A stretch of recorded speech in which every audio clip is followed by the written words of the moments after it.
Ça avait duré 10 minutes son interview, mais non. Elle me refait tout l'historique du logement social.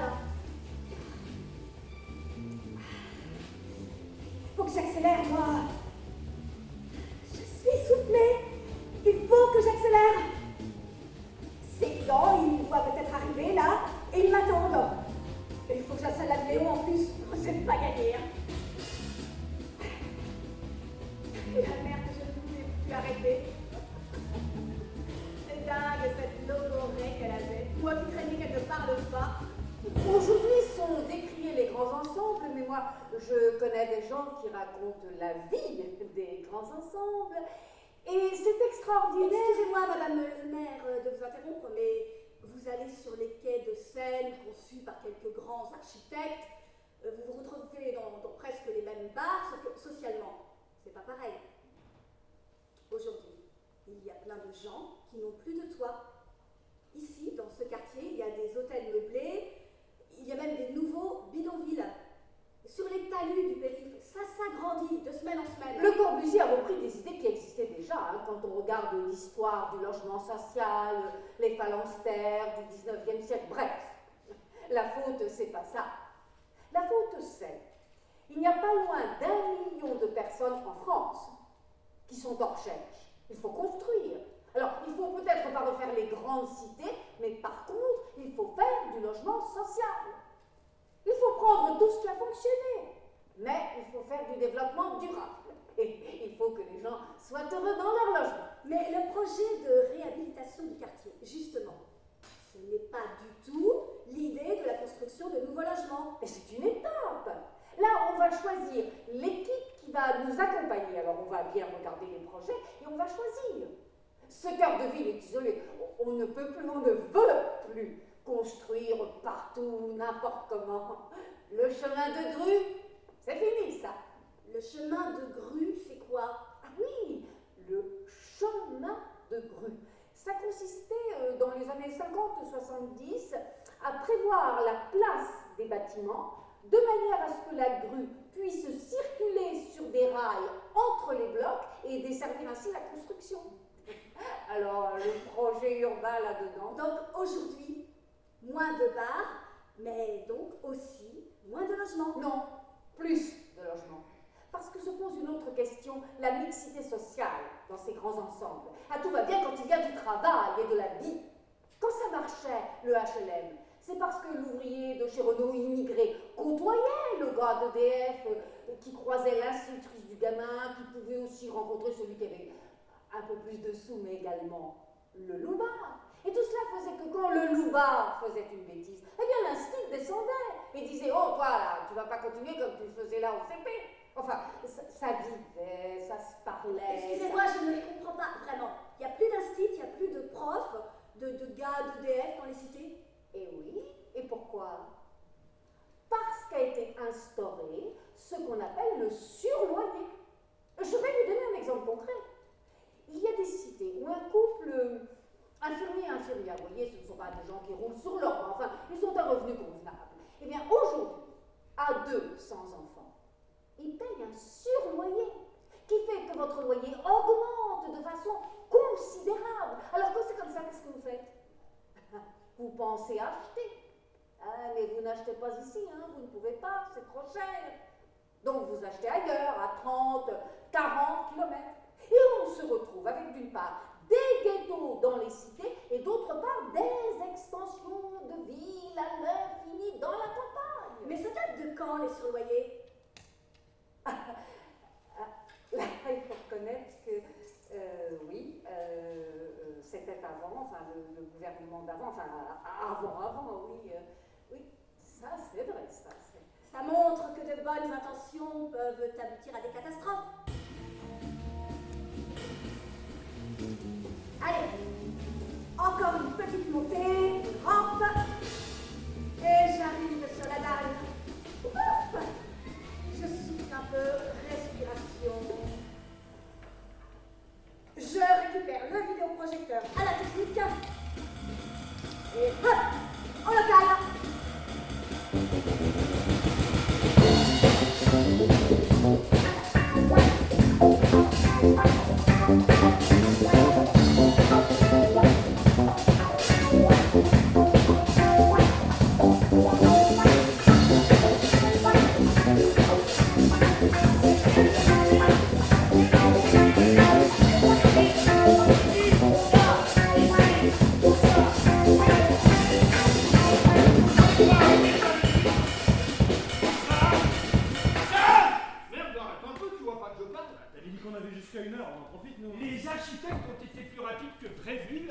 services de la mairie. Ici aussi, ça ira très vite. Vous savez, on jette un œil et...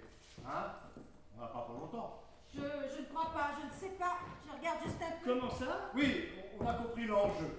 L'enjeu. Donc, on regarde juste un peu. Nous savons très bien ce qu'est, ce que doit être un local social. Ah non, non, pas ici. Pas l'idée d'ici. Ils nous ont pas expliqué à la mairie. Si, on a très bien compris, je vous dis. Mais j'ai pris ma demi-journée pour ça, moi. Votre demi-journée de quoi et pourquoi? Je suis gardien et ma femme aussi est gardienne, alors je peux travailler en plus, en demi-journée, au déchargement sur la zone commerciale. Parce que je suis pré-retraité et nos revenus, c'est pas... Faut un peu améliorer. Ah, mais ce n'est pas nécessaire. Vous pouvez très bien aller décharger cet après-midi. Nous, on a fini. Vous êtes d'accord, Géraldine?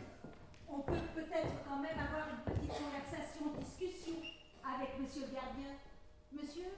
Alberto Costa, appelez-moi Alberto. Ici, tout le monde m'appelle comme ça. Et si Alberto par-ci, Alberto par-là. Vous présentez un projet commun? On a chacun une agence. On concourra chacun de notre côté. Parce que j'en ai déjà vu un autre. Mais à la mairie seulement, il n'a pas voulu venir jusqu'ici. Pourtant, tout le monde me connaît ici, partout dans la cité. Ah oui, voilà. Ah ben, je vais vous présenter mon petit orchestre chéri. Ils sont bons, hein? Top, vraiment. Alors, le chef, c'est Sam. Sam le batteur. Approche-toi, Sam, ils vont pas te manger. Bonjour. Bonjour. Bonjour monsieur le batteur. Alors là, c'est ma petite vedette chérie. Bah viens, Sarah, viens.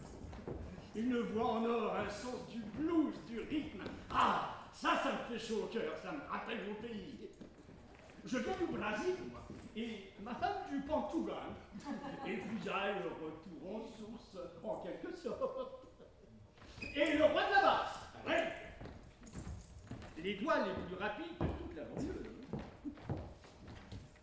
Et puis, celui qui est caché là-bas derrière ces machines, lui c'est l'intello, il fait de la composition sur ordinateur. Ah mais non, pas tout à fait, pas simplement, il est instrumentiste aussi. Non mais d'ailleurs, les doigts les plus rapides de la banlieue, c'est lui en fait. Il te fait signe de loin, il peut pas lâcher ses machines comme ça. Enfin, les compositions comme ça, avec instrument, mais informatique.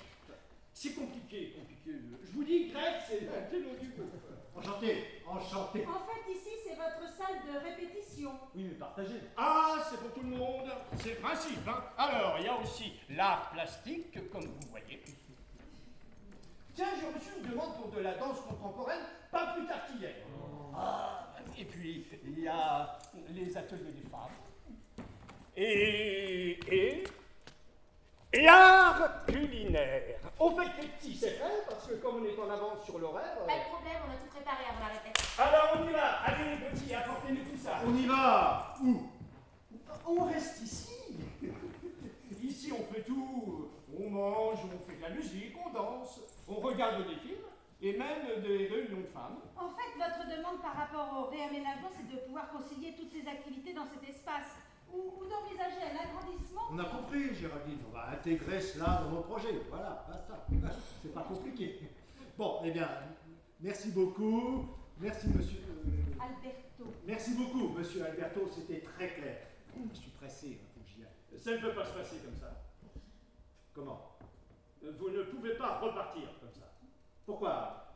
On a très bien compris, je vous le redis. C'est notre métier, vous savez, on a l'habitude d'analyser très vite les situations. On n'a pas besoin... Ben non, parce que si, justement, je croyais qu'il vous avait expliqué à la mairie. Oui, bien sûr. Ils nous ont fait part de votre demande d'organiser dans cet ex-local social une sorte de centre d'animation. On le prendra en compte, bien sûr, mais on a aussi beaucoup d'autres données à prendre en compte, comme la construction d'un nouveau théâtre, la circulation autour du bâti, l'ouverture de la dalle, et puis ce qu'on fait de la barre et de la tour. Ça, c'est une sacrée question. Il faut voir, il faut se pencher dessus. C'est pas la peine de vous pencher trop avant de nous avoir écoutés, vous risqueriez de vous faire mal.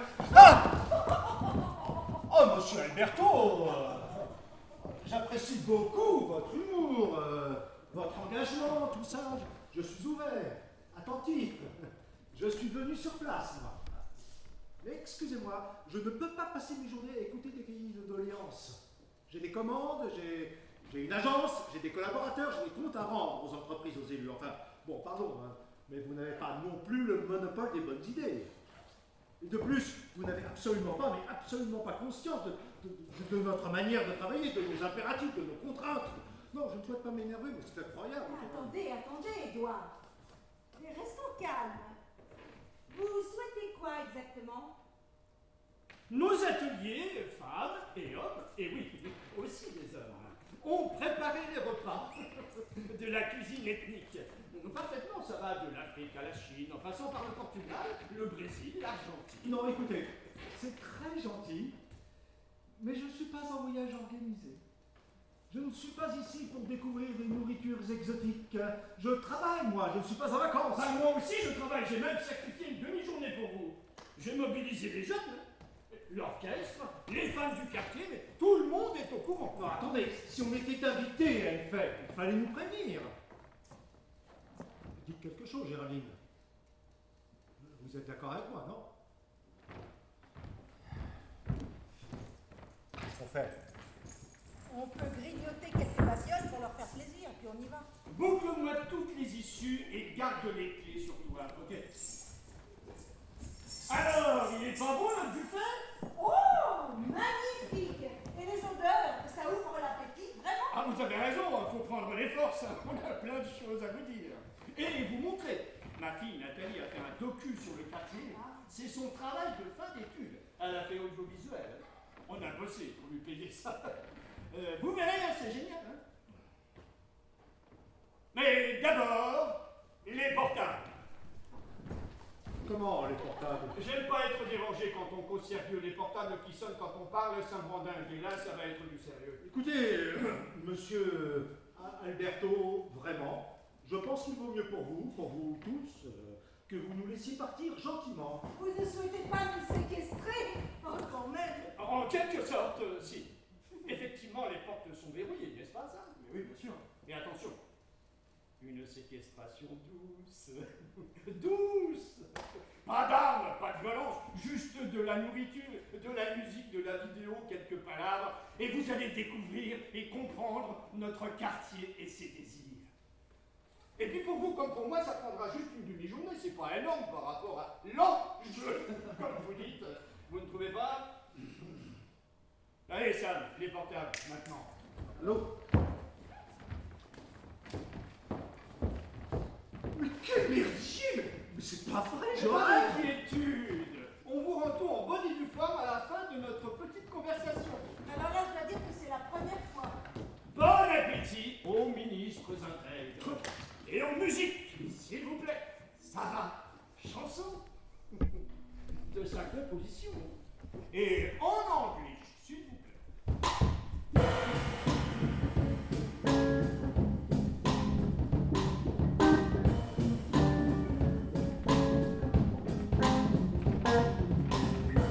Do you know my Bible Street is like a rough street? Yes, Africa, China, Arabia, and Asia, and South America.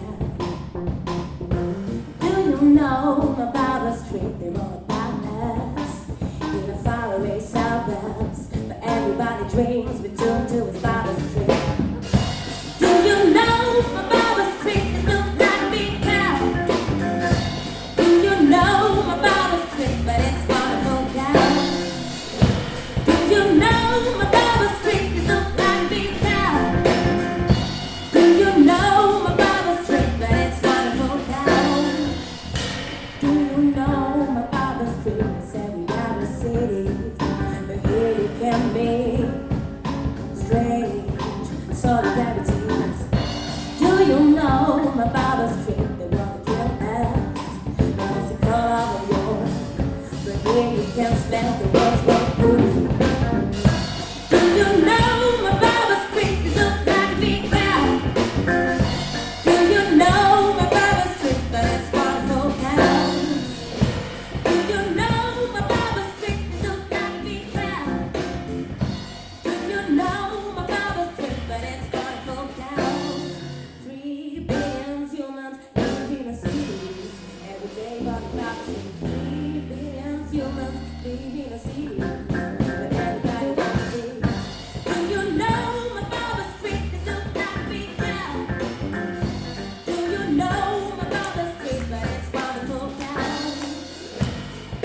Il faut qu'on comprenne de qui il s'agit, qui est la personne qui parle, quelle profession, quelle catégorie sociale. Je vais incruster des informations sur les personnes sans révéler leur identité pour qu'on comprenne le contexte.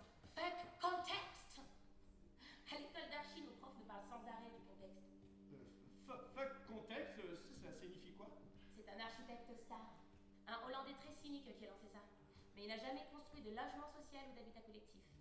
Et puis il développe la formule mère de contexte de façon ambiguë, c'est compliqué. Tiens, Euralil dans le Nord, Ali, tu connais? C'est lui en partie. Euralil, c'est horrible. Ouais, j'ai une tante là-bas.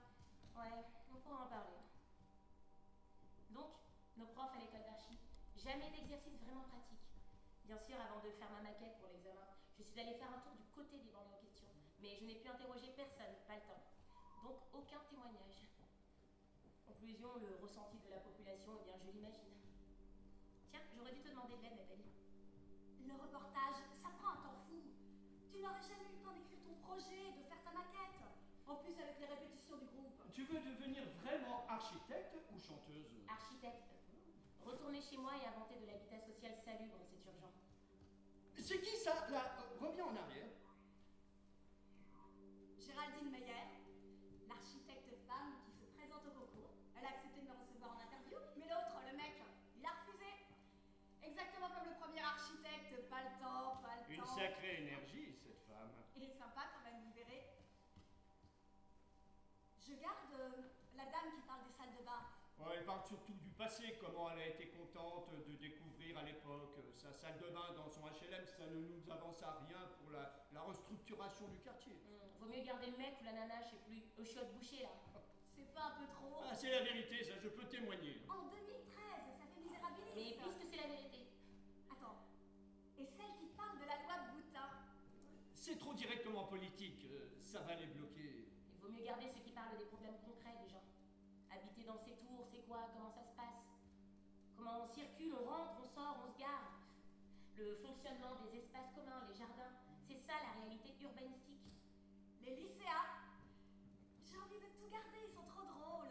C'est un peu long. Ah, mais ça passe bien. Tu as fini quand tes études, Sarah? Encore 2 ans, à moins que je ne pousse sur une spécialité. Laquelle? L'eau. Ça va être le grand manque. On pourrait imaginer un film. Du Niger au Brésil, l'eau.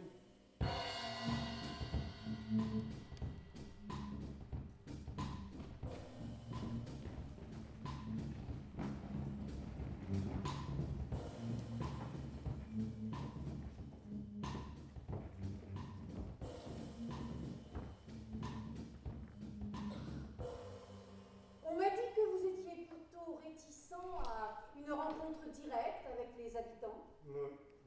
Pourtant, votre collègue, Géraldine Meyer... Plutôt concurrente. Ah, mes collègues aussi. On m'a aussi dit que vous vous connaissiez bien. Vous êtes bien renseignée, Madame le maire, on vous dit beaucoup de choses. Nous avons fait nos études ensemble, ça crée certains liens. Géraldine est restée plus axée sur l'émancipation sociale. Et vous, non. La réalité est toujours cynique et souvent, hélas, la plus forte. Quelle réalité? Le bâti, livré à toutes sortes de forces politiques, financières, culturelles même. Le bâti n'est plus vraiment contrôlable. J'ai lu votre ouvrage « Chaos et désordre ». Très intéressant. Et donc, pour vous, ce serait vraiment les seules perspectives, le laisser-faire? Je ne suis pas farouchement opposé à la destruction, au moins partielle, en tout cas très franche, très nette. Et ouvrir le quartier, faire des rues désenclavées, créer de nouveaux équipements, je suis pour. Mais je ne veux pas casser de logements, je ne casserai pas. On a dans cette ville près de 2000 demandes de logements sociaux et je vais casser. Non, il faut réhabiliter. Dans cet ensemble tour et bas, et malgré tous les problèmes, il n'y a jamais un appartement de libre. On ne peut pas détruire quand il y a une telle demande. Moi, j'ai 15 personnes à chaque permanence qui pleurent. Et je ne parle pas de gens pauvres, M. Corbin. Je parle d'employés, d'ouvriers, de caissières de supermarchés. Je n'accepte pas de dire que c'est inéluctable. Il faut garder les logements. Il faut écouter les gens et il faut mettre en place une vraie concertation. Les solutions cela? C'est très à la mode, la concertation. Une sorte de tarte à la crème. Tout le monde en veut, même le président. Ah, c'est une question très difficile. Une vraie concertation, c'est un peu mission impossible. Et au-delà de la concertation, excusez-moi, je ne suis quand même pas dupe du réel pouvoir des maires. Et de celui des investisseurs? Vous souhaitiez me proposer quelque chose? Ce que je souhaiterais, c'est que vous ayez un vrai dialogue avec la population. Il y a un attachement très fort des gens à leur quartier, qui cependant a une mauvaise image à l'extérieur. En fait, les appartements sont plutôt de beaux appartements. Et les gens qui y habitent sont contents. Donc, vous avez déjà les réponses à votre concertation? Il n'est pas question de se mettre à la place de l'architecte, on ne sait pas faire. Mais par contre, il pourrait y avoir appropriation par les gens comme, oui, une sorte de co-création qui fait qu'on se sent satisfait, apaisé. Il n'est pas question pour les gens de se substituer, mais de participer. En vérité, ni vous ni moi n'avons le choix, n'est-ce pas? Faut pas se voiler la face. Alors on va le faire. On est en permanence dans le compromis, c'est comme ça. Je crois que de ce point de vue-là, nous, les architectes, sommes très proches des politiques, parce qu'aujourd'hui, tous les politiques un peu lucides, n'est-ce pas? En politique, on fait tout le temps aussi des compromis, non? Si on ne fait pas de compromis, on devient fasciste, hein, en gros. Donc voilà, il faut faire les bons compromis, c'est tout. Et avoir une vision, bien sûr, savoir où l'on va. Mais attention, moi, je ne ferai pas de compromis en allant forcément dans le sens du vent tout le temps. Je vous préviens. Do you know my father's trick is look like a big cow? Do you know my father's trick, but it's not a full cow? Do you know my father's trick is look like a big cow? Do you know my father's trick, but it's one full cow?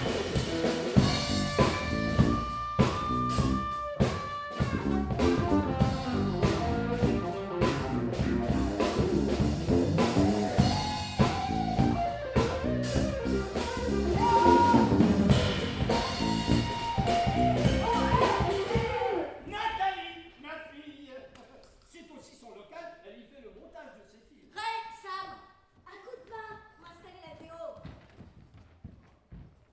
Bonjour. Bonjour. Excusez mon retard, c'est Madame le maire qui m'a retenu. J'ai son interview. Dans la boîte, vous verrez, elle s'implique. Vous êtes au courant pour la séquestration? Et vous êtes d'accord? C'est plutôt une invitation, non? Une invitation à voir un film sur notre quartier, rien de plus. Invitation gentiment contrainte et forcée. Et douce, si douce, avec ripaille et musique. Moi aussi, parfois, je joue avec le groupe violent. Vous savez, tous nos projets ne vont pas être bouleversés par la vision en vidéo des idées des habitants du quartier.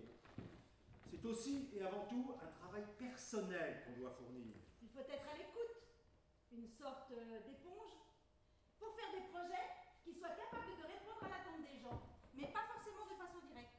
Mais leurs attentes sont simples et très explicites. Vous allez voir, ça devrait pouvoir éviter de continuer ou de refaire les mêmes erreurs. On peut très bien dénaturer totalement un bon projet urbain, même après concertation, vous savez. L'architecte, et c'est son métier, il maîtrise la forme. L'architecte, et c'est son métier, il doit donner la dimension des choses, la mesure. Désolé, ce n'est pas un sociologue ni un habitant de dire que d'ici au premier bâtiment, là, on va construire comme ci ou comme ça. L'architecte, son métier, c'est de travailler dans la certitude. Et l'architecte, c'est l'homme, ou la femme, bien sûr, qui, dans le projet urbain, doit pouvoir faire la synthèse. Alors, quel est le niveau maximal de compromis qu'un architecte ou un urbaniste peut absorber? C'est ça la question, hein? Jusqu'à la forme des toits imposés par l'armée ou la police, ou bien jusqu'à la séquestration douce par une bombe allumée. Mais je ne suis pas un allumé, ni un chef d'allumé, monsieur. Je suis le gardien de l'immeuble, des deux immeubles, et la tour ici et la barre là-bas, parce qu'ils ont remplacé les emplois de gardien par des entreprises de nettoyage. Avant, on était deux. Maintenant, je suis tout seul. Donc, je suis gardien. Et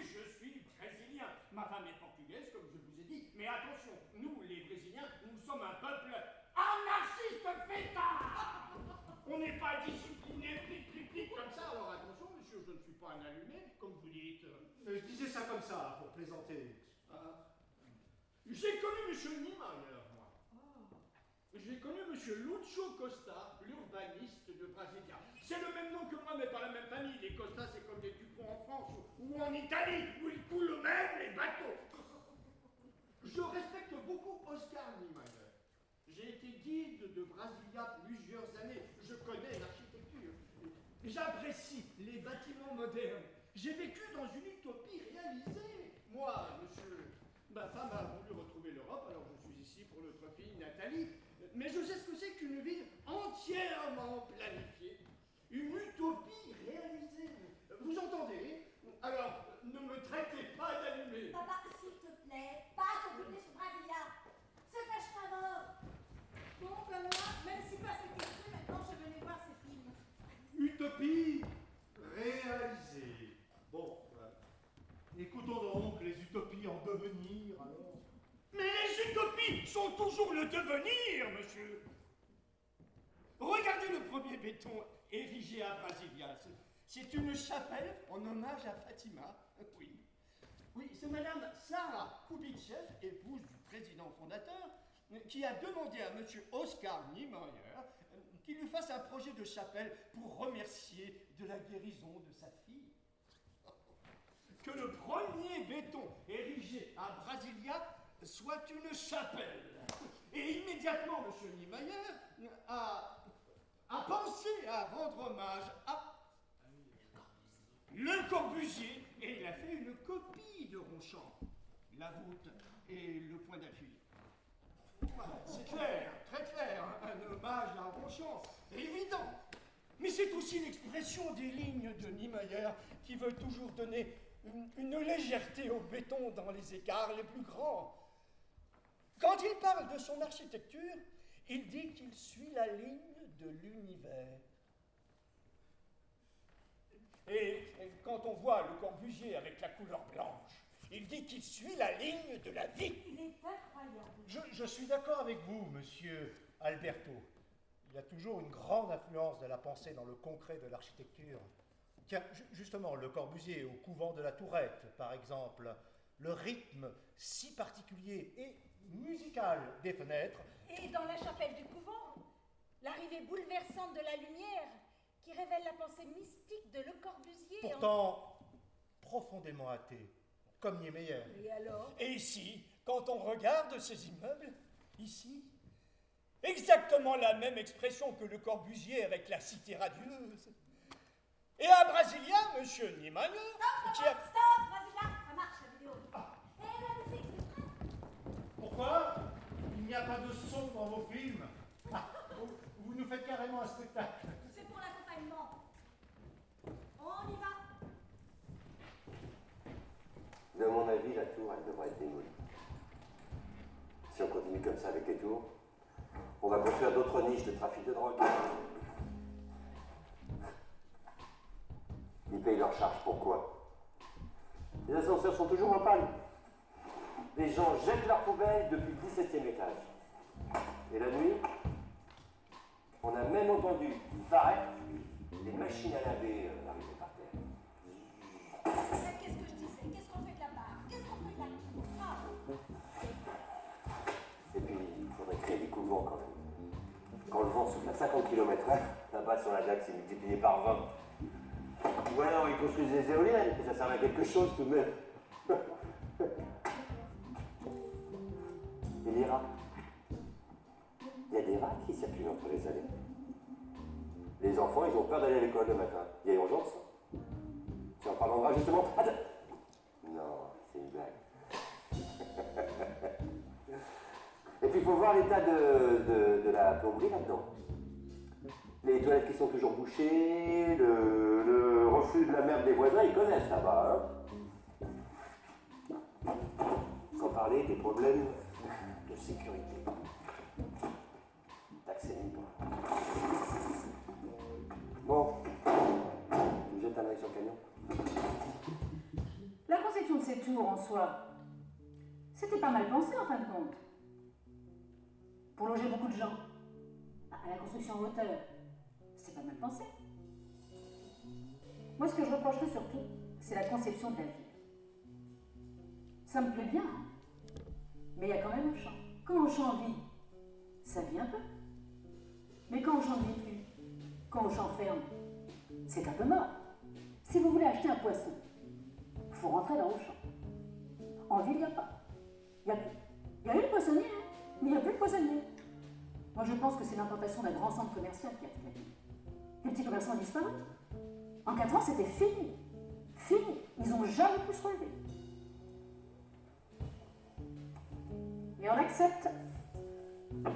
On a accepté les grands centres commerciaux à cause des contreparties. Ici, on a eu la piscine et tous les équipements gratuits contre champ. Mais c'est un pacte avec le diable. Moi, je le ressens comme ça. C'est vraiment Faustien. Ah oui, Goethe, quoi. Le pacte avec le diable. Oh, je ris de me voir si belle en ce miroir. Bon, d'accord, du poissonnier à Faust. Et puis quoi encore?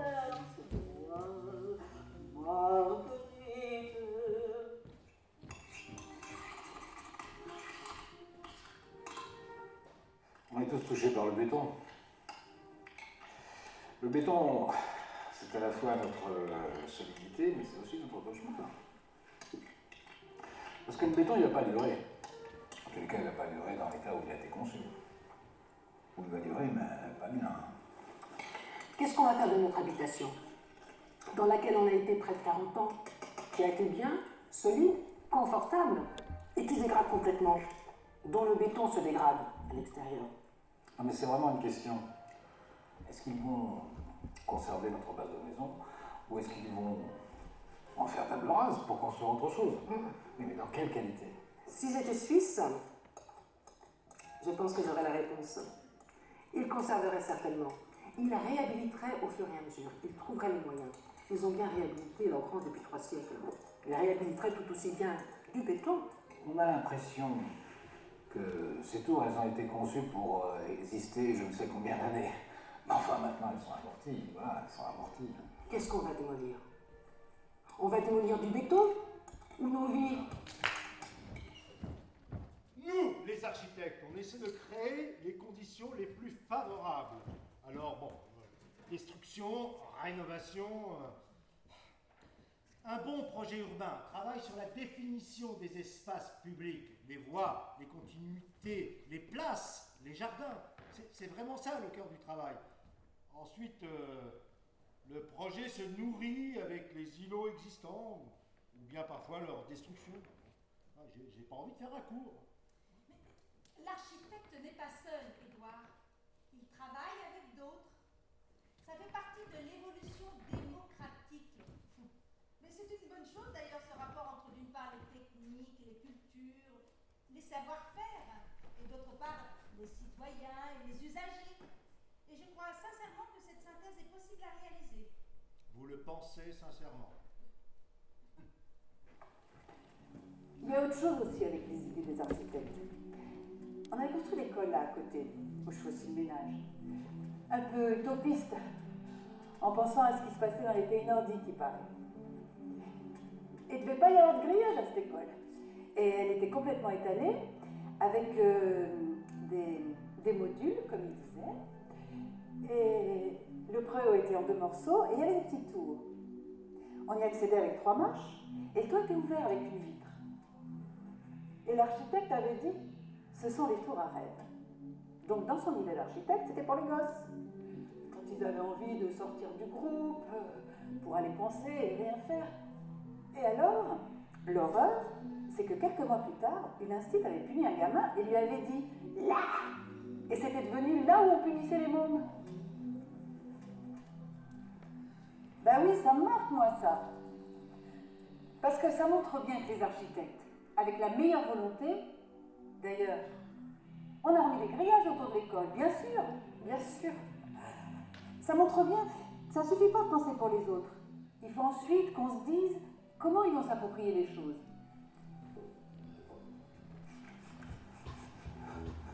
Non, vraiment, c'est qui l'urbaniste Il y a des stations RER, c'est comme des aéroports. Je viens de vous le dire, hein, on ne peut pas se garer, on ne peut pas y aller, on ne peut pas déposer des gens, on ne peut pas se donner rendez-vous, rien. Et puis à l'autre station RER, alors là, vraiment là, franchement, je pense qu'il n'y a même pas eu d'urbanisme du tout. La place du RER, il y a des moments où ça me révolte. Je me dis, mais là, ils avaient l'occasion de faire quelque chose, un truc, là, je sais pas, une fontaine. Et ils nous ont floqué cette putain de sculpture à la con. Vraiment, c'était l'occasion, ils pouvaient faire quelque chose. C'est rien. On dirait qu'ils soulignent tout ce qui est laid. En sculpture comme en aménagement. En tout. C'est laid, alors ça leur avale. Et finalement, on a mis tous ces gens dans des trucs pas finis. On n'a pas été au bout. Et dans ce pas fini, il y a eu l'arrivée des gros centres commerciaux. Pas vraiment fini eux non plus. Et les petits commerces n'ont pas pu survivre.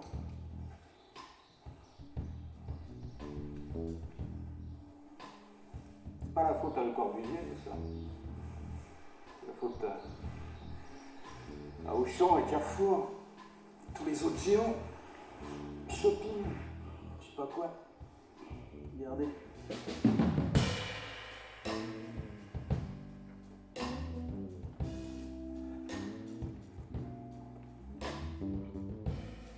Running like a lost soul in a bloody mall through the crowd.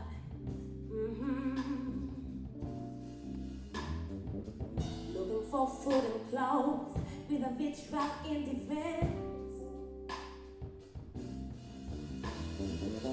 What I'm doing here, crossing this bloody mall.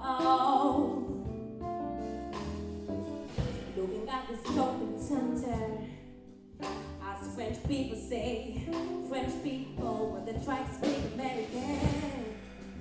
What I'm doing here, crossing this bloody mall. I ain't chill, young, raising young food. I'm with the American hand. What I'm doing here in this bloody mall. People are dying, people are hungry, people are afraid, people are crazy. And I'm like these people, a good consumer in a shopping center. I am tired, hungry, afraid, crazy. I'm a good consumer in the shopping center.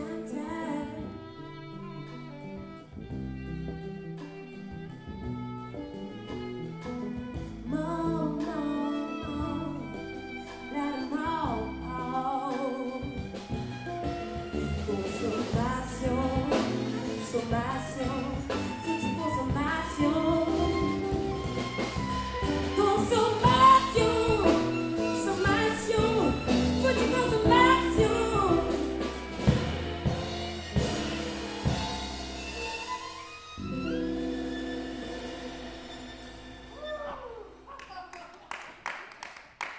Consommation, sommation. Oh, bravo. Consommation, nouvelle religion. La faute, toujours la faute. Hein. Et vous êtes catholique ou quoi? En tant que franco-brésiliano-portugaise, je devrais l'être. Ma mère ne le sait pas, mais je suis athée.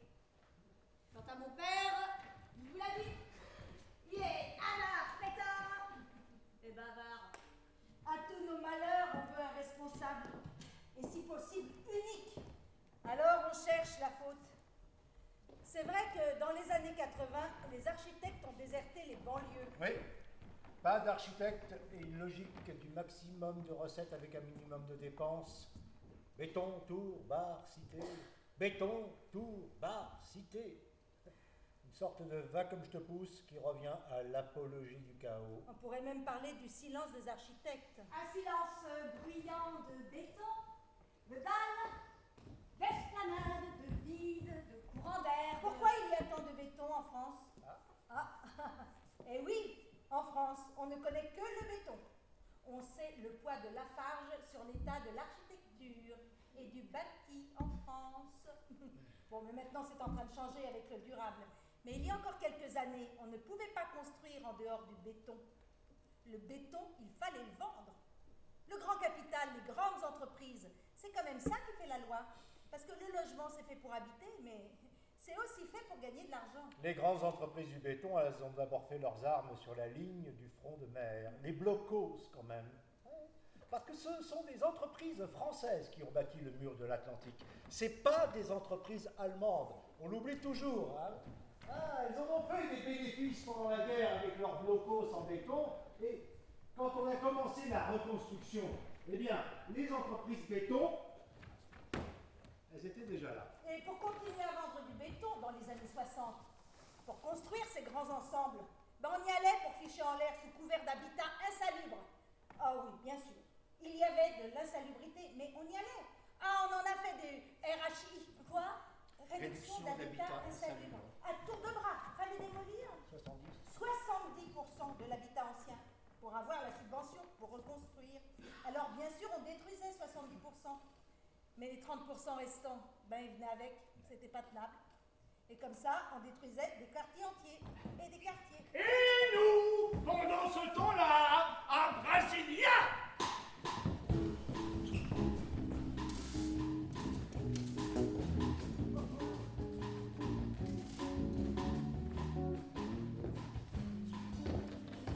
on avait déjà construit une ville moderne qui, comme il se doit, n'a pas de nom de rue. Une ville juste classée par des sigles et des numéros. SQS, super quartier sud, SQN, super quartier nord. Et ça commence du 2 et ça va jusqu'au 16. Et quand on regroupe les super quartiers par 4, ce sont des unités de voisinage. Voilà.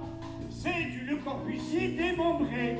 C'est comme la cité radieuse devenue beaucoup plus grande. C'est-à-dire, au lieu d'avoir le commerce dans l'immeuble, non. Le rez-de-chaussée est public et ouvert. Le garage souterrain, le commerce. Dans une rue commerçante proche où l'on va trouver des produits de première nécessité, et on peut marcher quelques mètres et on va trouver son boulanger, son boucher, son serrurier, sa pharmacie, sur place. Sauf que maintenant, dans Brasilia, on a regroupé les commerces par produit. Donc, on a la super quadra des pharmacies, où se côtoient 40 pharmacies concurrentes à un bout de la ville. Mais si tu veux un bouton rouge après avoir acheté ton médicament, tu dois reprendre ta voiture et trouver la super quadra des boutons. À l'autre bout de la ville se côtoient 30 marchands de boutons. Évidemment, moi je vous parle du modèle réussi, conclu. On n'a pas pu le faire partout. Mais là, on l'a bien terminé. Il y a aussi une école dans chaque super quartier. École qui marche par demi-journée. Et l'après-midi, les élèves ont l'école d'activité pour pratiquer le sport, l'art, la musique, l'informatique. Où ils ont des bassins, des salles sportives, des salles... Gauche, comme Mayer, socialiste et communiste, c'était de faire des écoles qui puissent être fréquentées par le fils du chauffeur comme par le fils du ministre. Mais ça n'a pas marché. Parce que la société a continué à vivre sur un autre système. Le système colonialiste qui perdure encore. Et donc, ils ont fait aussi des lycées pour les gens plus privilégiés qui coûtent 3000 réals par mois. L'utopie n'est donc pas réellement réalisée, mon cher papa. En France, on a retrouvé des études au ministère où l'on programmait les grands ensembles à l'époque, des services où l'on disait « Attention, on est en train de faire une connerie ». Donc, on le savait. Maintenant, on dit « Ah, on ne savait pas, on a construit dans l'urgence, etc. » Non. En fait, on savait. Certaines personnes le savaient. Peut-être. Mais aujourd'hui, ce qu'on a à traiter, c'est la vie dans les grands ensembles. Moi, je trouve que c'est scandaleux d'aller les démolir quand on est en manque de logement. D'abord, pour moi, on ne démolit rien si on n'a pas déjà reconstruit au moins l'équivalent, et voire plus. Aujourd'hui, ce n'est pas l'extension urbaine qu'on préconise. Non. Au contraire, c'est au contraire construire plus de logements dans la ville telle qu'elle est. C'est-à-dire récupérer les périphéries. C'est l'idée du grand Paris. C'est faire de tout ça une continuité. La banlieue, ce n'est pas tout ce qui doit être mis à l'écart comme un rebut. Non, il faut la récupérer. Et il faut que le centre soit partout. Ici, Ça pourrait être un centre. Le centre, avec de la vie, des bars, des commerces, des restos, des théâtres, des cinémas. N'exagère pas. Tout de suite, commence déjà par un cinéma, un théâtre, un bar, un resto. Maintenant, on nous recommande le tout sécuritaire, bouclé. On nous dit les boîtes aux lettres dans le sas parce que même un facteur il peut être un voleur.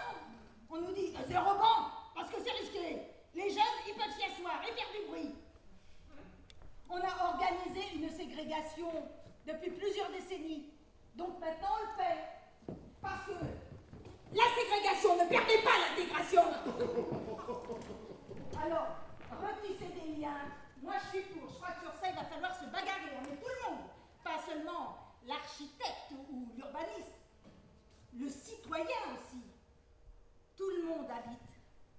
Habiter, c'est tout le monde. Il y a du progrès quand même, hein.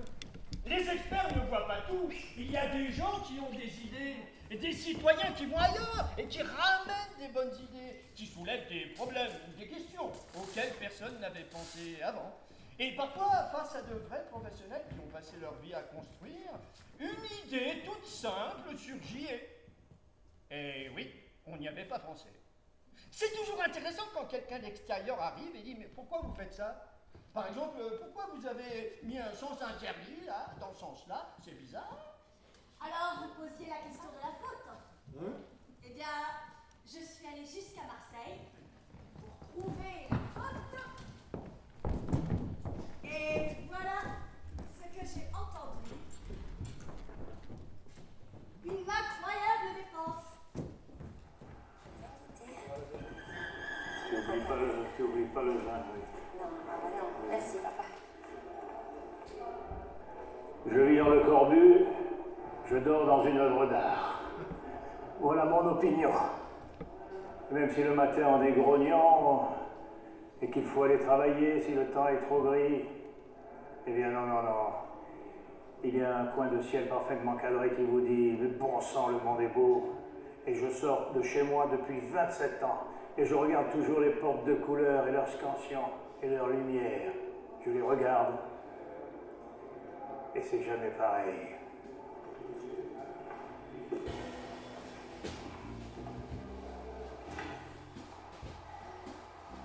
Une de mes voisines me dit récemment tu sais, la 6e c'est la plus belle. Oh normal, la 3e elle est belle. Oh la 5e, qu'est-ce qu'elle est belle. En fait c'est ça ici, c'est que toutes les rues intérieures, toutes différentes, toutes très belles. Il y a toujours un bonheur ici. Bon, de l'extérieur, dire que c'est un blocos, oui, bon, bah, c'est du béton brut, hein, c'est clair. Bon, moi je connais les vrais blocos, donc non. Blocos. Je suis un promeneur maintenant que je suis à la retraite. Et quand je rentre devant une petite unité d'habitation, dans les 3 secondes qui suivent, même quand je reviens du bout de l'Europe où j'ai vu des monuments énormes, l'unité d'habitation reste un grand moment. Parce qu'elle est claire, hein, la position de Le Corbusier. C'est la position de... Oh, c'est Dieu. Et le diable aussi. Voilà, c'est Dieu et le diable. Ah. C'est clair que les cuisines au Corbu sont pas très grandes. Hein. C'est pas vraiment prévu pour une machine à laver la vaisselle ou un frigo américain. Bon, il y a des tas de choses qui rentrent pas, c'est comme ça. C'est pas mini-mani, c'est un espace contraint. Ça fait 3,66 de large, c'est pas 3,67 ou 3,88, c'est clair. Oui, on est très clairement dans le 1,83 m multiplié par 2. Donc, 2 fois un être humain. Oui, oui, le modulor, exactement ça. Moi, je suis bien ici. Je me plais ici. Et moi, j'ai pas envie d'oblitérer cet espace. Et moi, j'ai pas envie d'encombrement. Ici, les cuisines, elles sont faites pour des repas livrés de l'extérieur. Pourquoi pas, hein? Voilà. Alors, je veille à pas stocker. Vous savez, genre dans l'éventualité de la 3e guerre mondiale hypothétique. Voilà. Le Corbu, c'est 20 étages, 56 mètres de haut. C'est rien. C'est rien comparé à Dubaï, à Hong Kong, à Shanghai. C'est rien du tout. Alors, y a-t-il une faute à Le Corbusier? Non, non, non. 1000 fois non. Assurément non. La question des héritiers, peut-être. Mais sont-ils d'ailleurs vraiment des héritiers, ceux qui sont saisis du petit bout de la lorgnette de l'héritage? Les héritiers des frères Lumière sont-ils des Wanders ou les fabricants d'enterre-têtement ou de télé... Comment tu appelles ça là? Télé-réalité, là. Télé-réalité, oui, à tire-larigot. Alors? Parce que quand il dit construire des logements, c'est inventer l'académie du silence, bah oui, c'est clair que la première qualité d'un logement, c'est d'être silencieux. Et ici, c'est... C'est une artiste, ma fille. Elle est danseuse. C'est pour ça qu'elle le comprend. Ça ne vaut pas le petit bal, la belle de mai, où nous dansions sous les branches, les beaux dimanches, l'accordéon ne s'arrêtait jamais, et nous tournions en musique, zik, zik, zik, comme un tourniquet. Vous dansiez dans mes bras, 1, 2, 3, zou, la valse à petits pas. En ce temps-là, déjà, je vous aimais. Et mon cœur battait plus vite, vite, vite, vite à la belle de mai. Et mon cœur battait plus vite, vite, vite, vite à la belle de mai. Plan, plan. C'est qui ces gens? Cette femme et cet homme? Les habitants du Corbu, à Marseille, Appel et sa fille. C'est Sarah qui avait ce contact et Nathalie a pu les rencontrer, les retrouver et aller les filmer. Ce ne sont pas les occupants de l'appartement qui a pris feu, j'espère. Je ne sais pas. Je suis étudiante en architecture. J'avais lu ce témoignage et... Le feu, c'était dans l'autre aile. Et l'interview, je l'ai réalisée avant. Étudiante en archi? Où? Marne-la-Vallée, 3e année. Rien à voir avec le champ. Je ne sais pas. Et vous habitez le quartier? Là-bas, à la tour. Vous avez donc certainement quelques petites idées sur ce quartier. Je veux surtout apprendre. Je ne compte pas rester en France. Vous avez une très belle voix. J'ai aussi d'autres objectifs. Je lui ai fait visiter le Brésil avec Nathalie. J'ai compris beaucoup de choses. Je retournerai au Niger. L'eau, c'est ce qui m'intéresse. L'eau? Oui, c'est le grand défi. Vous avez raison. Mais ce serait dommage d'arrêter le chant. C'est naturel, je n'arrêterai pas. Nathalie aussi a beaucoup de mal à choisir entre l'audiovisuel et le violon. J'ai encore quelques images. Et elles sont d'importance. Oui, l'eau. L'Afrique. Oui, l'eau.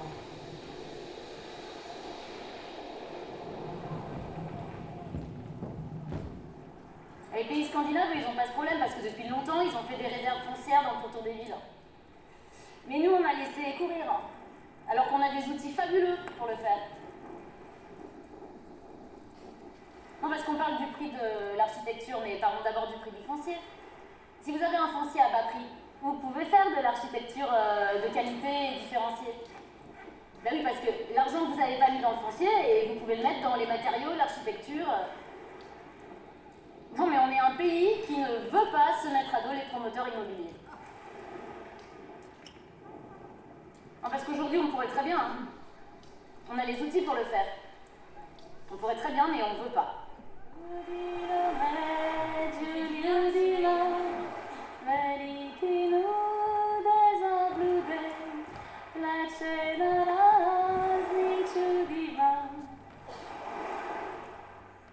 Moi, si j'avais été architecte, j'aurais pu s'organiser les villes. Les miens, ils sont comme nous, ils ont un chiffre d'affaires qui baisse. Alors, qu'est-ce qu'ils font? Ils font des logements, taxes foncières, et voilà. Je pense qu'on a tort de vouloir des grandes villes, Des villes immenses qui créent des problèmes de transport, des problèmes de relations entre les individus, des problèmes d'échelle. Même les Américains, ils en viennent. Et nous, on plonge encore. On a plongé dans l'automobile avant, et maintenant on paye, on se dit que c'était une connerie, et on fait exactement l'opposé de ce qu'on avait fait il y a 50 ans. Et pour l'urbanisme, c'est pareil. Moi, je pense pas qu'il faut s'étaler, il faut vivre autrement, voilà. Oui, en Amérique. Je reviens de Houston. Alors là-bas, non seulement ils n'ont pas de transport collectif, mais ils n'ont pas non plus de taxi disponible. Donc il faut les appeler par téléphone. Mais pour appeler un taxi, il faut un téléphone 3GS. Et pour trouver ne serait-ce qu'un plan de la ville et un ticket de bus, ça m'a pris 4 jours sur 8. Ils ont tous des voitures, des voitures énormes. Là-bas, tout est fait pour la voiture. Le jour où le pétrole explose, les Américains, ils explosent aussi. S'il n'y a plus de pétrole, il n'y a plus d'Amérique. Et pour nous, c'est pareil. Non, maintenant, on est en temps réel avec les États-Unis. C'est plus comme le disait Higelin du temps de ma jeunesse dans sa chanson. Paris, New York, Paris, dans 10 ans, comme là-bas, ici. Paris, New York, New York. Temps réel. Ouais. On a surtout beaucoup perdu la fraternité, la solidarité. Moi, je suis pour l'intérêt collectif, mais ça n'intéresse plus personne. Chacun défend sa petite boutique. Non, c'est vachement dur maintenant, vachement dur. Maintenant, tu perds ton boulot, tu perds ton logement, tu perds tout. Patatras. Non, le néolibéralisme a gagné, ça c'est sûr. Alors, pour combien de temps? Ouais, je suis un peu déprimé pour un imprimeur. Bon, allez. Tout ça n'est pas bien grave. Je fais des trous. Je fais des trous, des petits trous. Encore des petits trous. Pas le moral, le déprimeur. Des trous de première.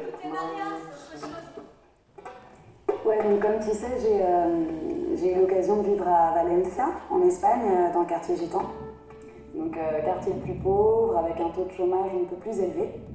Ouais, des tables pleines, enfin des tables dans les rues, barbecue sur barbecue entre eux, vas-y je t'invite chez moi chez toi, etc.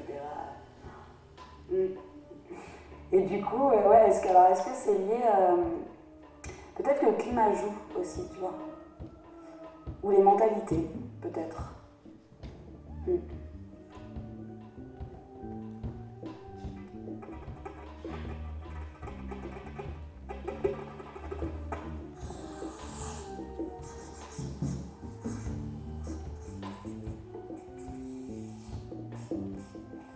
Ouais, moi j'ai des copines de la génération de ma mère qui ont grandi en bidonville.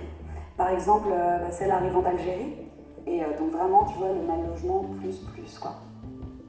Donc à Créteil, par exemple, Nanterre, évidemment, Champigny même, seconde ville du Portugal à l'époque. Et ouais, il y avait des bidonvilles et pourtant ça n'a pas empêché la convivialité, la solidarité, le partage. Je me demande si tout l'urbanisme ne pourrait pas être ouvert sur la rue, tu vois. Mais oui, mais ça, ce serait une solution. Mais bon, hélas, c'est pas trop la tendance actuelle, quoi. La tendance actuelle, c'est plutôt de tout barricader, genre le nombre de gens qui refont leur portail, franchement, pour pas qu'on puisse voir leur jardin. C'est dommage. C'est bête quand même. Je sais pas, c'est chouette de pouvoir jeter un petit coup d'œil sur chez l'autre. Mais bon, là, non. Là, tout est fermé. Tout est fermé, barricadé, on voit plus rien. Franchement, c'est odieux. C'est déjà fini les films? Bah non, ça a coupé, je sais pas pourquoi. Bah réenclenche. Mais c'est ce que je fais, merde, ça marche plus. C'est un petit peu comme ça. Mais ça a chauffé ça. Il faut peut-être attendre un peu, non? En attendant, je sers à boire. Il reste à manger, hein. Sarah, Greg, Nathalie, Ray. Non, Pépété, je J'ai crois. cherché les sucreries, j'en ai pas d'autres. C'est vous qui drivez tous ces jeunes. Je fais l'interface avec la mairie pour le local, pour les clés. Mais il y a un responsable art plastique. Ma femme, c'est la responsable des ateliers et réunions de femmes. Bon, Sam, pour la musique, alors, je le connais depuis toujours. C'est un peu comme mon fils. Et Sarah est une amie de Nathalie? Oui, depuis l'école primaire. Nathalie est plus vieille, mais à la cantine... Encore une Charles. Mais comment ça? Elle a pété, je peux pas courir maintenant chercher une autre D'autant que nous, il serait temps. Si on nous laisse sortir, mon cher. C'est trop bête. Les lycéens, c'était ma séquence préférée. On pourra peut-être revenir une autre fois à une autre séance. D'abord, goûtez ces gâteaux. Mais j'apprécie votre humour, Edouard. Je veux bien une petite douceur en attendant. Et le stage? Quoi, le stage? Dites de banlieue et version pupitre. Bien sûr, c'est bien évident le stage. Mais règle, amène-toi. T'es toujours perdu dans ses cordes. Tu te rappelles du stage pupitre? Ouais. On commence là? Ici, maintenant? Tout de suite. Enchaîne alors. Mais t'as les textes? Ils sont dans le casier. J'y vais. Je reprendrai bien un peu de vin. Ah, avec une petite explication, si vous voulez bien. Parce que guide de banlieue, stage pupitre, je vois pas bien. Goûtez celui-ci. Porto direct du Portugal. Avec le sucré, c'est meilleur. Je connais l'expérience guide de banlieue, j'en ai entendu parler. On l'a fait. Édouard, vous avez dû lire cela dans la presse. Des jeunes que l'on forme assez rapidement à l'architecture et qui deviennent guides de leur propre quartier. Ils l'ont tous fait, mais eux ici, en plus, ils ont eu théâtre. Oh. C'est-à-dire qu'on leur a appris à s'exprimer en public, à écrire un morceau, à lire un texte sur un pupitre. Ouais, on l'a tous fait. Oui, et avec les musiques de Greg. Ah ça, quelle rigolade. C'était sympa, ouais. Alors on y va. On y va. Où? Ils vont vous lire ici. Mais quoi? Les textes et les vidéos restantes. Allez, en place. Ils vont lire le texte des interviews comme des personnages, en quelque sorte, comme si c'était des vraies personnes. Mais vous n'êtes pas encore libre, monsieur Corbin. Après le cinéma, le théâtre. Oh, à votre santé. Ce Porto est délicieux.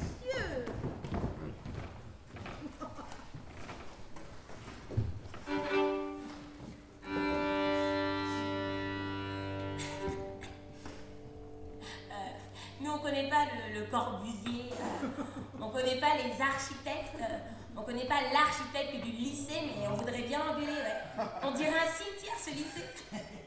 Non, pas un cimetière, une morgue ou un tombeau. Ouais, un tombeau, voilà. C'est moche, il n'y a aucune gaieté. Non, mais ce lycée, vous avez vu ce que c'est? Non mais oui, très certainement, il y a eu un architecte, sans doute. Non mais c'est du préfabriqué, c'est du béton précontraint. Moi, je déteste travailler ici. Ça résonne de partout, on a le bruit du RER, de l'autoroute, on entend les annonces. Puis bah, ouais, c'est moche. Mais c'est surtout le bruit, pour se concentrer, c'est compliqué. Et puis bah, de l'extérieur, il est vraiment pas beau, c'est un gros bloc de béton, voilà, c'est sans vie, il n'y a pas de charme, quoi. Non mais quand on voit ce lycée, on n'a vraiment pas envie d'y rentrer. On le regarde et à chaque fois qu'on arrive, on se dit mais qu'est-ce que je fais là? Non mais on est content parce qu'on va aller en cours et qu'il y a les amis, tout ça. En fait, il faudrait peut-être transporter le lycée dans la Société Générale là-bas. Ils sont plus beaux, plus propres, les bâtiments, il y a plein de vitres qui brillent là-bas, c'est beau. Pareil que c'est un architecte célèbre qui l'a fait. Ah ouais, c'est... non mais Niemeyer, je crois, un Brésilien. Non mais finalement, je pense qu'on peut même pas qualifier ce lycée de moche. Non mais parce qu'il y a rien. Il y aurait une idée, quelque chose. Bah là, tu pourrais le qualifier de moche. Mais il y a rien. On peut même pas dire que c'est moche. Bah non, c'est vide. Il n'y a pas d'idée, enfin c'est pas recherché quoi, c'est... monotone, voilà, monotone. Non mais quand tu penses qu'il y a quelqu'un qui a bossé là-dessus... Et regardez tous les bâtiments à côté, ils sont aussi moches.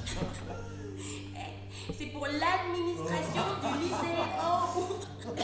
Mais les gens là-dedans, ils sont punis, c'est du béton sale. Non, avec le béton, on peut faire très bien. Là, ça a été fait à l'économie avec du mauvais béton, donc forcément... Non mais pour la jupe, là, il n'y a eu aucune recherche esthétique.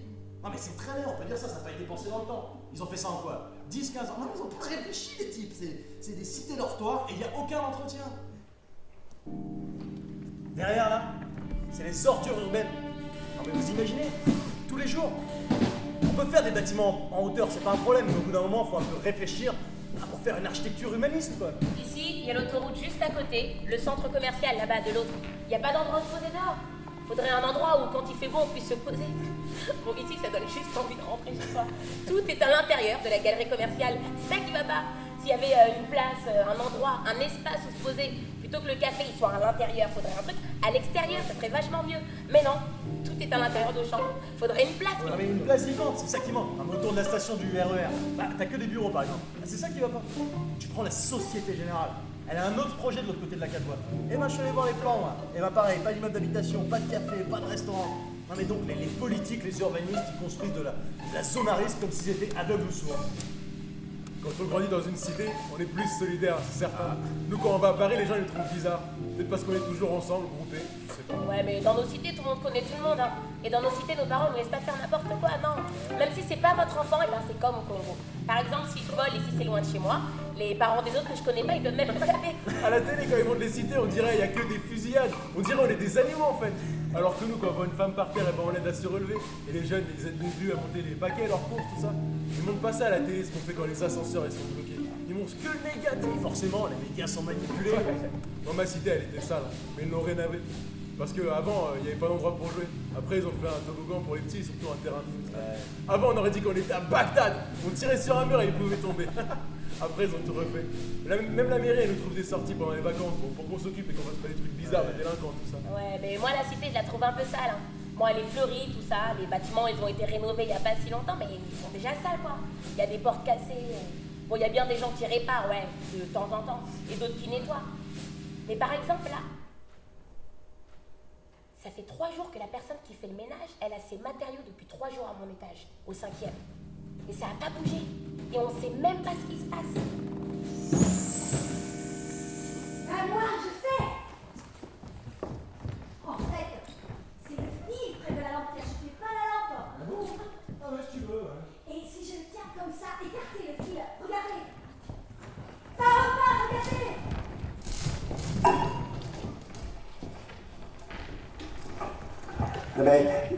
C'est-à-dire qu'à l'époque, quand on est arrivé ici, non mais c'était bien. Bon, quand même c'était bien. Parce que quand même il y a des toilettes, il y a des douches, il y a des avantages par rapport aux hôtels pour immigrés ou par rapport aux bidonvilles. Enfin, il y a le chauffage, tout ça, c'est amélioré quand même, c'est amélioré. Et ce qu'il faudrait quand même, c'est des toilettes pour soi, quoi. Ah oui. Puis des douches aussi pour soi chacun. Pour soi chacun. Mais franchement, pour soi chacun, oui. 30 ans que j'habite ici, oui. Ah, bon, il y avait de l'ambiance. Les gens ils travaillaient, tout ça. Les gens ils pouvaient jouer au domino, tout ça. Et maintenant, on n'a plus beaucoup qui travaillent. Ben non, parce qu'ils sont tous à la retraite comme moi, quoi. Voilà. Il y en a, ils sont malades. Il y en a, ils sont oubliés. Ah oui. Oubliés dans leur chambre. Ouais, 30 ans. J'ai bâti en dehors de Paris, banlieue, tout ça. Oui. C'est Roissy, tout ça. Oui, dans le bâtiment, oui, j'ai bâti aéroport, tout ça. Oui. J'étais marteau-piqueur. Alors à l'époque, il n'y avait pas de casse, il n'y avait rien. Alors oui, je tremble. Un petit peu, oui. Ah, moi aussi, je tremble. Et je vais pas pouvoir rester comme ça avec le fil entre les doigts. Ah, ça y est, foutu. Trop cramé tout à l'heure. Si on coupe et qu'on fait un raccord, parce que c'est pas la lampe. Je sais faire ça, moi, les rapports électriques. Vous les caler à la place en attendant. Et une petite leçon d'électricité gratuite en plus, c'est le rêve ici, hein. Donc je reprends le vieux du bâtiment, là, c'est ça? Oui, la seconde partie.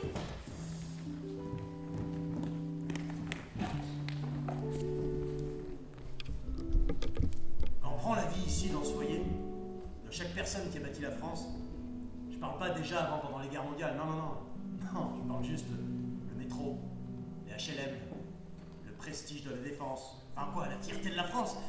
Et ben elle a été faite par les mains de ces étrangers, et après comme remerciement pour, voilà. On prend l'échantillon de ces gens-là ici, dans ce foyer. Il a vécu sa jeunesse, c'est-à-dire la fleur de sa vie pour la France, et après il meurt, et la plupart des gens que je connais, ils profitent même pas 1 an ou 2 de leur retraite, ou bien ils sont malades, ou bien... Mais c'est quoi cette vie qui est toujours commune à celle d'un taureau ou d'un cheval de l'époque? Tout seul. La plupart ici, on est comme parfois les habitants des HLM. Ils sont voisins mais ils se connaissent pas, mais pas du tout. Mais moi je connais une histoire, moi. Il y a 2 voisins depuis 15 ans, ils se sont rencontrés pendant les vacances. Ah mais t'es du 94? Mais c'est pas vrai. Mais de quel côté? Mais non, ce bâtiment? Mais t'es mon voisin du dessus! Comment ça va? Moi aussi j'ai fait une vieille, très bien. Oh, Qu'est-ce qui fait qu'on parle de l'architecture d'Haussmann, par exemple? Il y avait chez Haussmann des moulures, il y avait des balcons, du fer forgé qui réconforte. Je ne dis pas que la pyramide du Louvre est mauvaise, non, mais on a besoin de ça, le réconfort. Et je trouve que les lieux publics comme la station de RER, on devrait ressentir ça quand on arrive dans la station. Puis traverser tout ça, toute cette architecture. Alors on se demande, hein, c'est souvent ça les architectes. Comment ils ne pensent pas quand il y a des endroits comme ça? Il faudrait abattre tout ça parce que c'est déprimant, en plus c'est dégoûtant, c'est un endroit où tout le monde peut être abrité pour faire pipi alors. Enfin les hommes bien sûr. Ça y est, ça tient. On attend encore un peu que ça reproduise, ça va marcher. Comme ça, je vais avoir le temps moi aussi de lire. Ah, là, il est doigts les plus rapides de toute la banlieue Est. Celui-là aussi, c'est un vieux. Vous m'avouez un petit, ça tombe bien. Comme vous et main, on est arrivé à habiter dans ces HLM qui étaient tous pareils. Mais c'était une vraie chance quand même. Et le fait d'avoir des toilettes, une salle de bain, tout ça, c'était vraiment le luxe suprême. Les enfants avaient leur chambre, mais il faut. On dormait pas tous dans la même chambre, etc. Et moi je m'en souviens très bien parce que c'était un éclatement. Et les femmes travaillaient pas mal. On descendait en bas avec les gosses qui jouaient, tout ça. Tout le monde surveillait les gosses de tout le monde et discutait. Ah, c'était vraiment incroyable. C'était énorme. Énorme. En fait, c'est pas la faute à Le Corbusier, hein. C'est la faute à toutes ces bonnes femmes que vous nous travaillez. Ah, voyez, Géraldine, les femmes, feriez mieux de rester chez vous et me laisser faire. Regardons la suite peut-être, puisque la vidéo fonctionne. D'autant que maintenant, c'est votre interview. Parce que vous avez dit oui à Madame le maire pour l'interview. Mais personne ne vous a forcé à refuser, Edouard. Ah, la lampe s'allume. Ah, mais t'es un génie, Alain. Alors, votre interview, Madame Meyer, on vous la passe? Pour vous voir au cinéma, chère Géraldine, que ne ferais-je? Je reste, même pas contraint et forcé, je veux voir ça. Alberto, mon verre est vide. Ah. Oh là, j'ai horreur de le voir à l'image. Tournez la tête et écoutez juste le son. Voilà, Porto direct du Portugal, monsieur. Oh, mais vous passez très bien, Géraldine. À l'image, en tout cas. Non, le son aussi va marcher. Ray, on devrait t'appeler Aladdin Edison. Hein? Pourquoi? Aladdin, la lampe, Edison, l'inventeur du phonographe, le son. Oh, t'es calé, non? C'est la question du point de vue. D'abord, c'est le fait qu'on a entassé les problèmes sociaux sur les problèmes sociaux. Le Corbusier n'est peut-être pas plus responsable des grands ensembles qu'Einstein d'Hiroshima. Ceux qui disent que les gens sont très malheureux dans les grands ensembles, c'est ceux qui n'y vivent pas. Ceux qui y vivent ne disent pas ça. Et puis, quand on a démoli la Courneuve, on a vu des femmes partir en ambulance parce qu'elles s'effondraient. Excusez-moi, mais c'est quand même un tout petit peu plus compliqué que ça. C'est tout le problème de l'interaction entre le bâti et l'humain. Ça a été tendu, mais j'y suis arrivée. Je me suis bien rendu compte que les services techniques trouvaient ma proposition un peu osée, disons inhabituelle. Il fallait leur laisser le temps d'incuber. Il faut oser creuser dans l'existant quand un espace a été brutalisé par l'architecture. Il faut ouvrir des chemins de lumière et de transparence dans la ville. Il faut combattre la nuit, la drogue, la peur, la violence, la misère, les trous noirs de ces banlieues blessées. Par la lumière. Ce qui l'a emporté, c'est votre attitude lumineuse, oui, lors de la visite au local social. Là, vous avez fait l'unanimité. Pourtant, ça avait plutôt mal commencé. Une séquestration. Oh, gentil. Oui, sympathique. En tout cas, je vous remercie, je pense qu'on va faire du bon boulot. Il faudra tout au long du chantier continuer l'information auprès de la population. Je m'y engage. C'est même écrit dans mon projet. Oui, mais il faudra le faire, vraiment.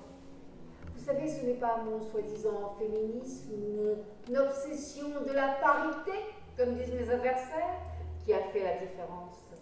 J'espère bien avoir été choisie pour la qualité et l'originalité de mon projet urbanistique et rien d'autre. et sa durabilité au sens écologique. Mais je le redis, la concertation, cette tarte à la crème, pour moi, ce n'est pas de la propagande politique. J'y crois vraiment. Et votre collègue Édouard Corbin, je l'ai informé de notre choix. Aucune nouvelle. Il est en Afrique. Il crée une sorte d'agence là-bas. Il est à fond sur l'Afrique. L'Afrique. Ah bon.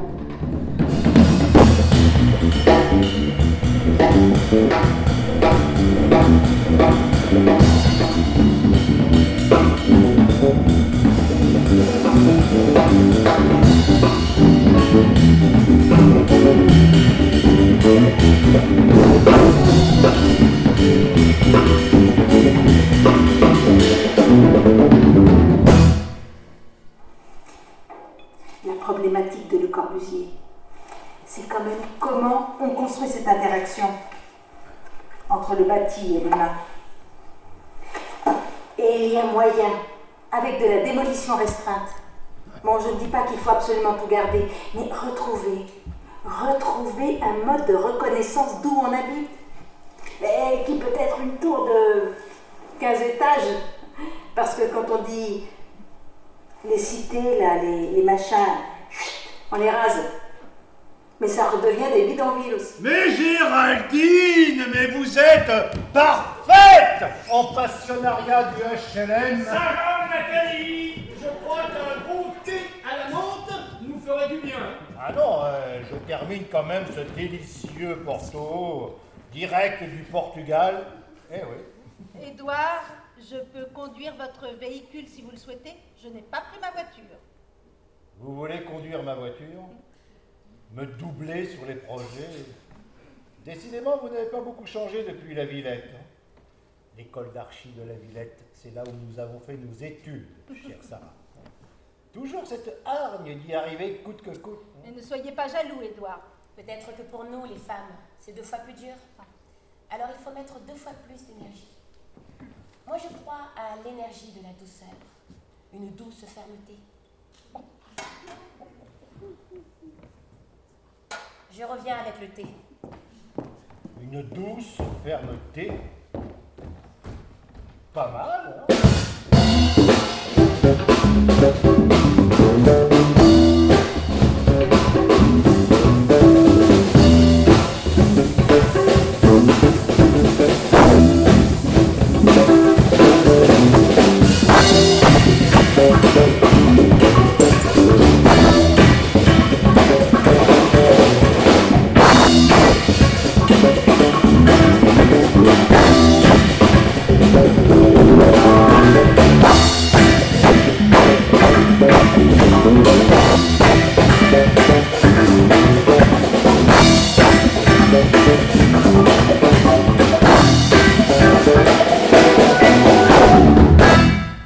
La ville nouvelle, qui n'est ni nouvelle ni une ville d'ailleurs, est obligatoirement fractale, répétition infinie de mêmes modules équivalents.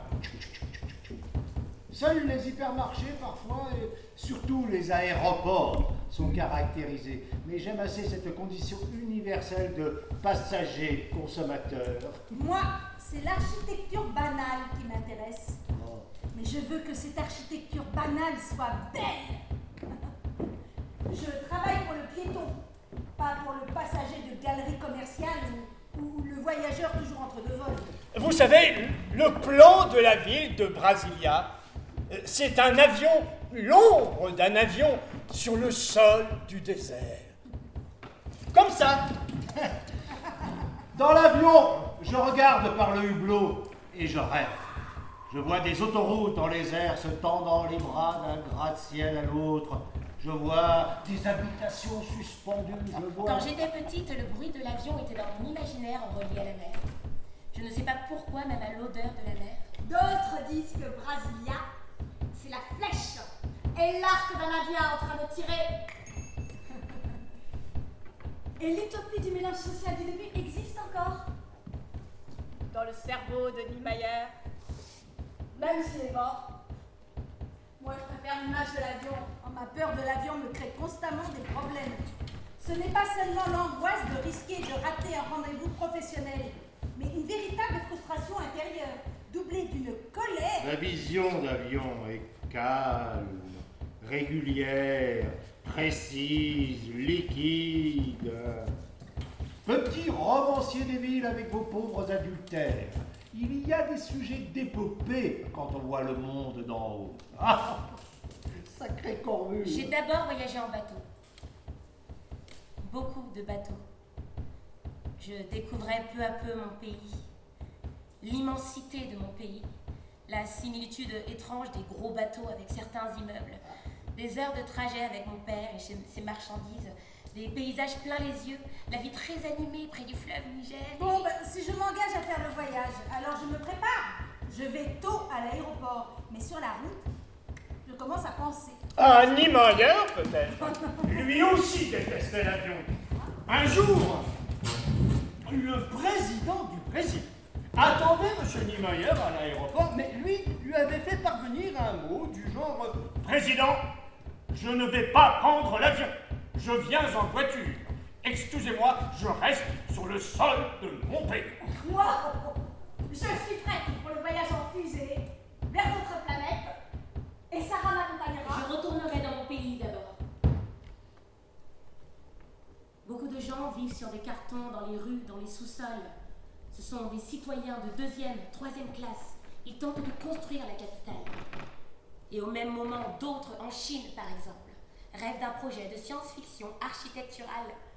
Une ville en étoiles qui viendrait se poser au-dessus de New York ou Paris comme une menace. Une ville comme une menace? Il faut bien se poser la question de la hauteur et de la construction dans l'espace et oser imaginer qu'au XXIe siècle, on continuera forcément toujours à construire des tours, beaucoup de gratte-ciel. Oui, mais nous réfléchissons beaucoup sur l'idée du gratte-ciel orienté. Alors là, je suis sidérée.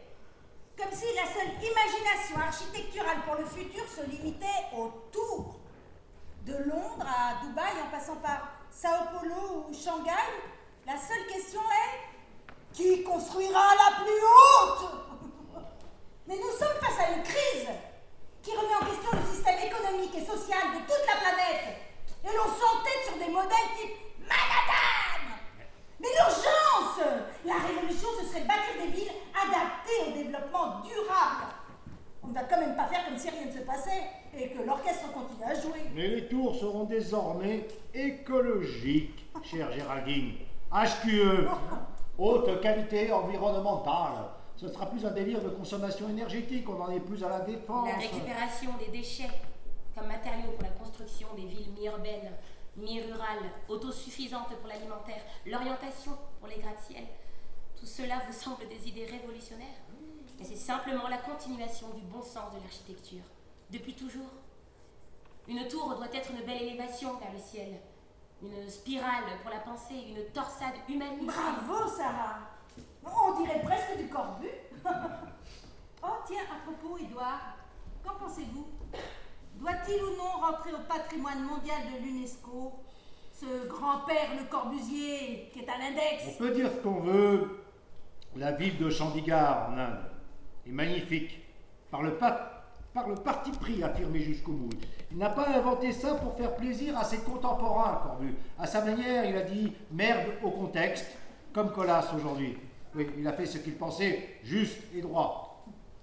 Il est bon de savoir que l'utopie n'est jamais rien d'autre que la réalité de demain et que la réalité d'aujourd'hui était l'utopie d'hier. Mais qui ose penser comme ça aujourd'hui? Vous peut-être, chère Sarah. Moi? Par la méthode de modélisation et du paramétrisme à la Zaha. Zaha? Oui, Zaha Hadid. Ah. Je suis fan. Grâce aussi à l'ensemble de ses collaborateurs, architectes, ingénieurs, mathématiciens, qui fabriquent son informatique. Oui. Enfin, moi je recherche à fond et partout les principes qui vont diriger l'urbanisation forte, rapide, nécessaire de mon pays. Et d'ailleurs de tous les pays jeunes et émergents. Par exemple, le paramètre son. Il se répand en ondes et la musique s'élève. On la sent partir du sol, vibrer dans notre corps et monter vers le ciel. Et s'il en était de même pour la construction des bâtiments, partir de soi, se sentir traversé et aller vers le ciel. I'm feeling good in my skyline. I see the clouds having good time. I'm feeling good in my skyline. I see the clouds having good time.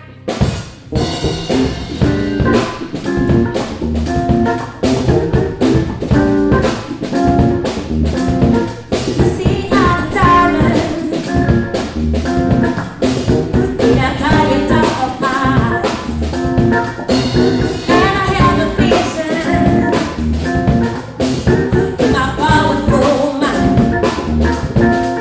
I imagine for wine and peace, so soft beauty.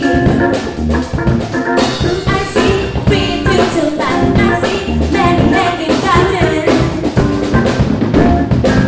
I'm feeling good in the skyline. I see the clouds having good time. I'm feeling good in the skyline. I see the clouds having good time. I'm feeling so good, like big building. I'm never wondering to the deep.